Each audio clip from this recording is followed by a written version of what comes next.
اعوذ باللہ من الشیطان الرجیم بسم اللہ الرحمن الرحیم۔ خرچ کرنے کے عادی بنو۔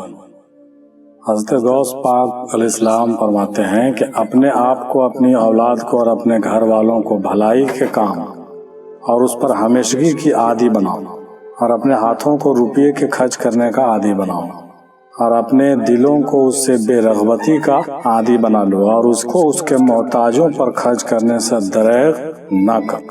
مطلب کیا ہوا کہ پیسے کو خرچ کرتے رہے، پیسے کو بچانے کا حکم غوث پاک نہیں دیتے۔ صفحہ نمبر 219 سب لکھا ہوا ہے۔ رسول مقبول صلی اللہ علیہ وسلم فرماتے ہیں کہ تمہارا پروردگار مخلوق، روزی اور عمر سے فارغ ہو چکا، اور جو کچھ قیامت تک ہونا تھا اسے لکھ کر قلم خشک ہو گیا۔ اور جب اللہ نے قلم کو بنایا تو فرمایا کہ جاری ہو جا، پس قلم نے عرض کیا کہ کاہے سے جاری ہو جاؤں؟ تو اللہ نے فرمایا کہ میرے اس حکم کے ساتھ جاری ہو جاؤ جو کہ میری مخلوق کے بارے میں قیامت کے دن تک ہے۔ مطلب پہلے سے سب لکھا ہوا بات ہے۔ بہت آدمی انکار کرتا ہے، کہتے ہیں لکھا ہوا کچھ نہیں، لیکن رسول اللہ کی حدیث کیا کہتی ہے؟ صفحہ نمبر 221 پر جلال خاطر میں مجلس غوث پاک میں غوث پاک فرماتے ہیں کہ نہیں، تمام چیزیں جو ہے کیا ہے؟ لکھی ہوئی ہے۔ جو لکھی ہوئی ہے وہی ہوتی ہے، اس کو آپ جھٹلا نہیں سکتے۔ اپنے نفس کی سواری کرو، موٹر سائیکل کی سواری نہیں کرو، اپنے نفس کی سواری کرو۔ حضرت پیران پیر غوث پاک کہتے ہیں کہ ولی لوگوں نے اپنے نفسوں کو اپنی سواریاں، مجاہدوں کا بوجھ اور عبادت کی تکلیفیں بنایا، اور ان پر سوار ہوئے اور ان سے سلامتی کے ٹیلے پر بیٹھے۔ بے شک دنیا اور آخرت آ کر ان کے سامنے ان کی خدمت میں کھڑی ہو گئی، اور اس کو حکم کرتے ہیں اور ان کو منع کرتے ہیں۔ مطلب یہ ہوا کہ اپنے نفس کی جب سواری کیجیے گا تو دنیا اور آخرت دونوں میں آپ کو کیا ہوگا؟ بھلائی ہوگا۔ دنیا میں بھی آپ جو ہے صحیح فیصلہ کر پائیے گا اور صحیح چیز کر پائیے گا جب آپ نفس پر سوار رہیے گا، تب نہیں۔ لیکن جب نفس ہی آپ پر سوار رہے گا تو آپ کا ہر فیصلہ بھی غلط ہوگا۔ آپ کا فیصلہ کیا ہوگا؟ نفس کا فیصلہ ہوگا۔ آپ کے اوپر جب نفس سوار ہوگا تو آپ کا فیصلہ آپ کا نہیں رہے گا، نفس کا فیصلہ رہے گا۔ لیکن نفس کے اوپر جب آپ سوار رہیے گا آپ کا فیصلہ ہوگا، وہی چیز ہے۔ اولاد کی محبت دل سے نکال دو، کتنا کڑا کام ہے۔ غوث پاک فرماتے ہیں کہ حضرت حسن اور حسین رسول پاک صلی اللہ علیہ وسلم کے سامنے کھیل رہے تھے، اور دونوں بچے تھے، اور آپ دونوں سے پوری متوجہ ہو کر دونوں سے خوش تھے۔ چنانچہ جبرائیل علیہ السلام تشریف لایا اور آپ سے فرمایا کہ اس کو زہر دے دی جائے گی اور یہ قتل ہوگا، اور آپ کو یہ محض اس لیے فرمایا کہ اس کو آپ کے دل سے نکال دیں، اور دونوں کے بارے میں آپ کی خوشی ان دونوں پر غم ہو جائے۔ مطلب کیا ہوا؟ غوث پاک بیان فرماتے ہیں اس واقعے کو صفحہ نمبر 227 پر کہ ایک بار امام حسن اور حسین کھیل رہے تھے۔ محمد صاحب صلی اللہ علیہ وسلم سے بہت محبت تھا، تو بچہ سے محبت ہوتے ہوتے بہت محبت ہو جاتا ہے، آدمی کو نہیں ہو جاتا۔ تو ویسے ہی ان کو بھی بہت خوش تھے، دونوں تینوں ساتھ میں کھیل رہے تھے۔ تو اللہ تعالیٰ کو سمجھ میں آیا یہ بات، ترنت جبرائیل علیہ السلام کو بھیجی، کہا کہ تو صحیح بات نہیں ہو رہا، جلدی جائیے۔ جبرائیل علیہ السلام گئے، جلدی سے گئے اور جا کر کے اسی ٹائم میں خبر سنا دی کہ کیا ایسے محبت رکھ رہے ہیں اتنا، تو یہ تو قتل ہوگا اور اس کو زہر دے دیا جائے گا، یہ تو دونوں مرنے والا ہے۔ تو رسول اللہ کیا محوم ہو گئے، جو خوش تھے وہ تھوڑا غمگین ہو گئے۔ تو خوش تھے اور غمگین اسی وقت کرنے کا کیا مطلب ہوا؟ اسی ٹائم غمگین کرنے کا مطلب یہ ہوا کہ کہیں ایسا نہ ہو کہ رسول اللہ کے دل میں کیا ہو؟ بچوں کی محبت بھر جائے۔ جب محبت زیادہ بھر جائے گا تو تکلیف زیادہ نہ ہوگا، اس لیے محبت کو دل سے نکالنے کے لیے حکم کون دیے؟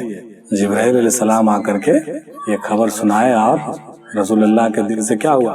ان کے محبت کو نکالنے کا کوشش کی۔ بیوی کی محبت بھی دل سے نکال دو۔ پیر غوث پاک اور آگے اس موضوع پر آگے فرماتے ہیں کہ رسول مقبول صلی اللہ علیہ وسلم حضرت عائشہ کو بھلی جانتے تھے، مطلب ان کو بہت چاہتے تھے۔ حضرت عائشہ جو تھی سب سے چھوٹی ان کی بیوی تھی، لیکن جب آپ کو وہ مشہور و معروف قصہ بہتان والا پیش آیا، ان کے ساتھ ایک الزام لگا تھا اور ایک بہتان کا واقعہ پیش آیا تھا جس پر یہ الزام لگا تھا کہ وہ جو ہے بحیرہ عربی کی شکار ہو گئی تھی، ایسا الزام تھا۔ حالانکہ قرآن میں ترنت اس کے خلاف آیت اتری کہ نہیں، وہ بالکل پاک و صاف ہے اور آپ کی بیوی ہے، آپ اس پر شک نہیں کریں۔ رسول مقبول صلی اللہ علیہ وسلم کو وہ بیوی جو ہے بہت عزیز تھی، بہت زیادہ اس کو چاہتے تھے۔ تو یہ واقعہ جب پیش آیا تو وہ اپنے بے گناہ ہونے اور ان کے گھر والوں کو بے گناہ ہونے کے علم اور یقین کے باوجود آپ کے دل میں بری بن گئی۔ مطلب کیا ہوا کہ اس کو آپ بہت چاہتے تھے، تو ایسا ہوا، واقعہ حالات ایسا پیش آیا کہ ان پر الزام لگ گیا، اور الزام لگنے کی وجہ سے اتنا مرغوب ہونے کے باوجود بھی ان کے دل میں جو ہے ان کے خلاف کیا ہوا، محبت تو تھا لیکن وہ محبت کم ہونے گیا، بلکہ اس میں ایک تو ان کے گھر والوں کے بے گناہ ہونے کے علم و یقین ہونے کے باوجود بھی آپ کے دل میں کیا ہو گئی، بری بن گئی۔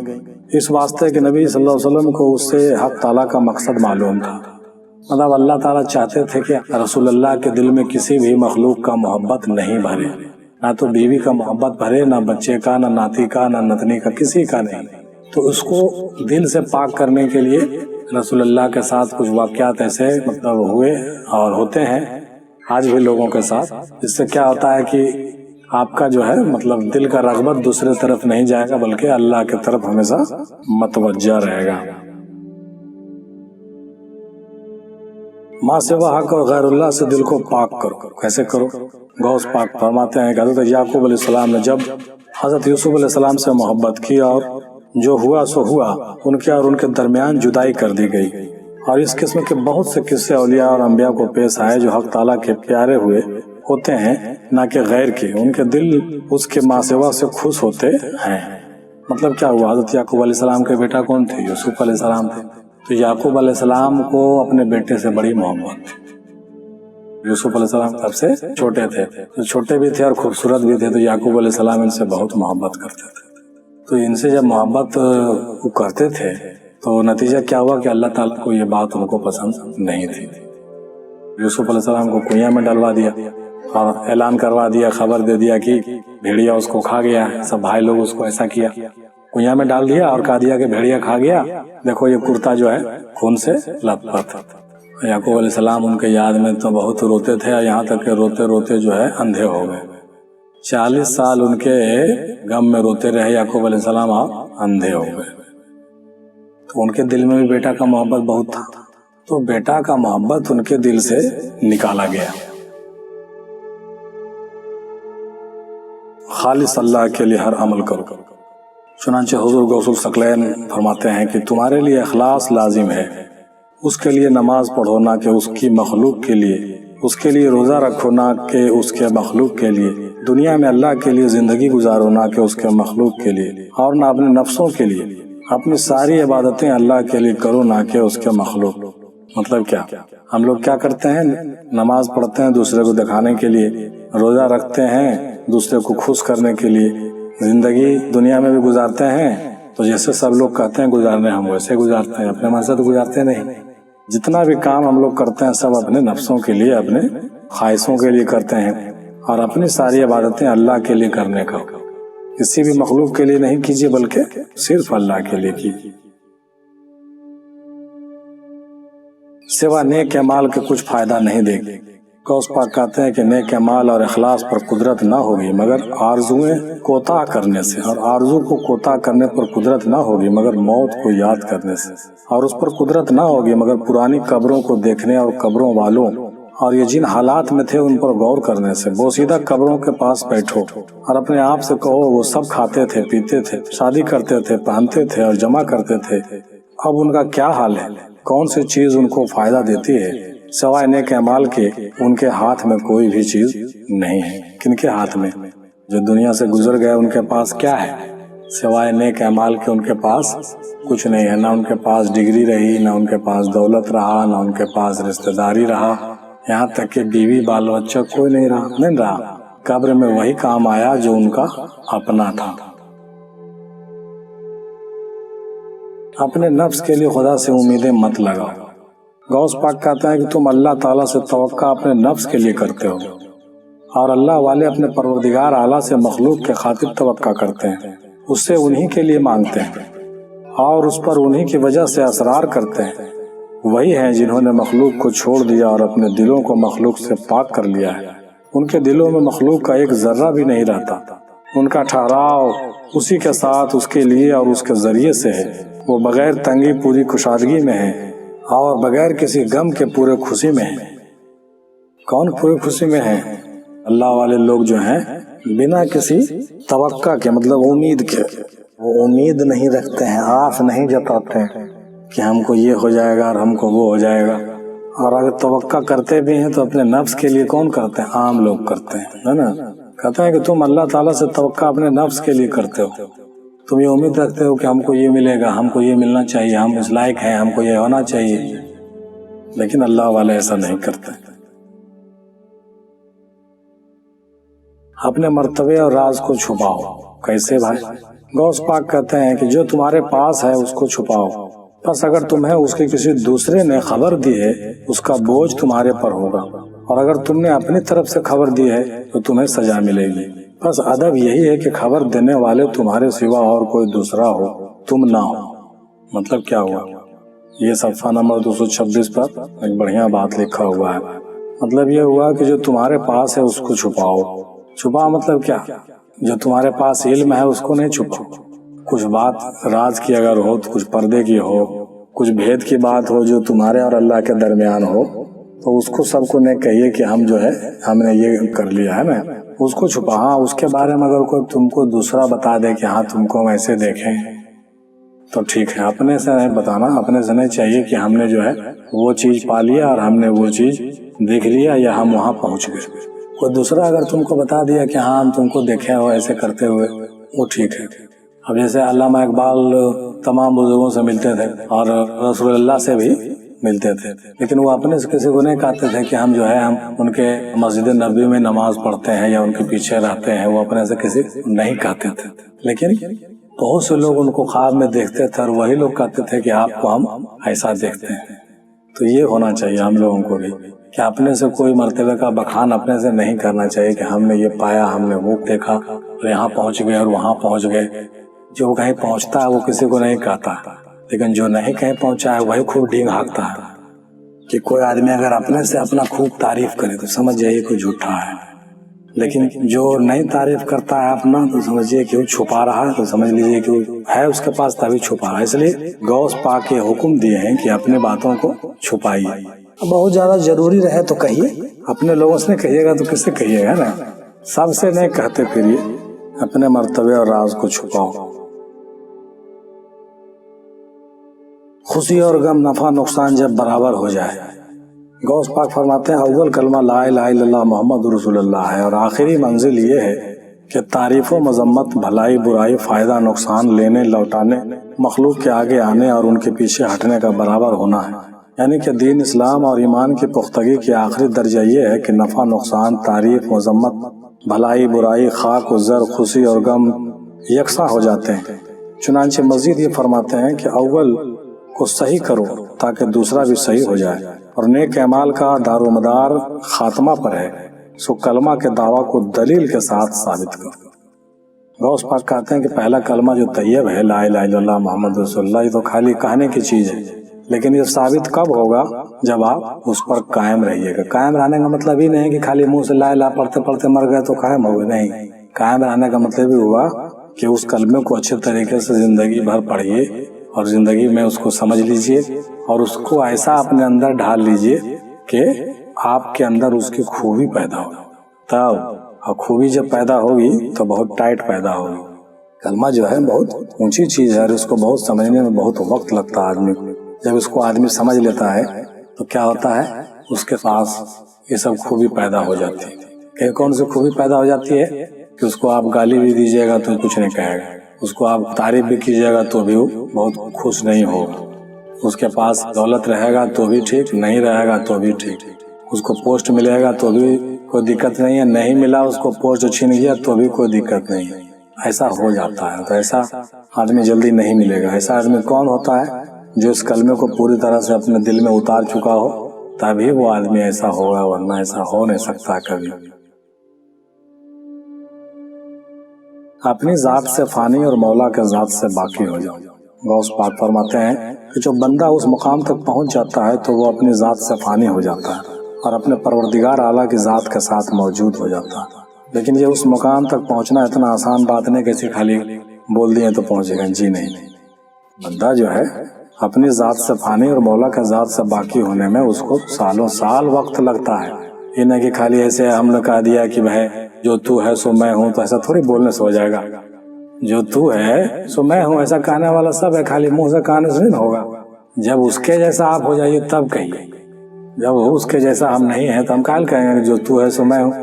بھائی وہ خدا ہے ہم بندہ ہیں، تو ہم کہیں جو تو ہے سو میں ہوں تو اس کو تو بھوکنے لگتا ہے. آپ کو تو بھوک لگ رہا ہے، اس کا کوئی جسم نہیں ہے، آپ تو ان کے پاس جسم ہے. تو ایسا کہنا غلط ہوتا ہے کہ نہیں؟ یہ کون آدمی اس وقت کہے گا جو صحیح معنوں میں اپنے آپ سے فنا ہو چکا ہے اور وہ بھی اپنے من سے نہیں بول رہا، اس کے منہ سے خود بخود نکل جاتا. اب جیسے مثال کے طور پر حضرت بایزید بستامی بولے کہ سبحانہ ما عظم شانی، میں بہت بڑا شان والا ہوں، میں جو ہوں میرا ایسا کوئی نہیں، میری شان بہت اعلیٰ ہے. تو مرید لوگ ان کا سنے تو بہت غصہ ہوئے، سب بولے کہ ایسا ایسا بولتے ہیں. جا کے لوگوں کو خبر کیا کہ یہ تو بڑا کفریہ کلمات پڑھتا ہے. بتائیے تو یہ تو اللہ اپنے آپ کو خدا کہہ رہا ہے. کہا کہ ہاں جی ٹھیک ہے کہتے ہو حضور، آپ ایسا بول گئے. آپ بولے کہ ہاں ایسا بول گئے، ایسا تو نہیں بولنا چاہیے، بہت غلط بات ہو گیا. ایک کام کرو، اگلے بار جب بھی ہم ایسا کوئی بات بولے چاقو رکھے رہنا تم لوگ اور ہم کو گھونپ دینا. سب مرید کو کہا اب سب چاقو رکھے رہنا، مجلس میں ہم لوگ بیٹھ کے جب بات چیت کریں گے نا، جہاں ہم جوش میں آ کہہ دیا سبحانہ ما عظم ثانی، سبحانہ ما عظم ثانی، نہیں ہے میرے ایسا کوئی، میں پاک ہوں اور بے عیب ہوں.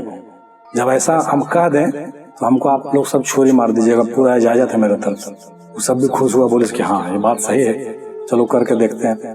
ٹھیک ہے، بولتے بولتے بولنے لگے کہ سبحانہ ما عظم ثانی، اور جتنے بھی لوگ سب چھرا لیے ہوئے تھا سب بھونکنا شروع کیا. سب چھرا بھونکا ان کو اور لگا ان لوگ کو، ہے کہ نہیں؟ تو سب دیکھے خونے خون ہے. بولے اس کے کیا کیے تم لوگ، اپنا چھرا مار رہے ہو جی؟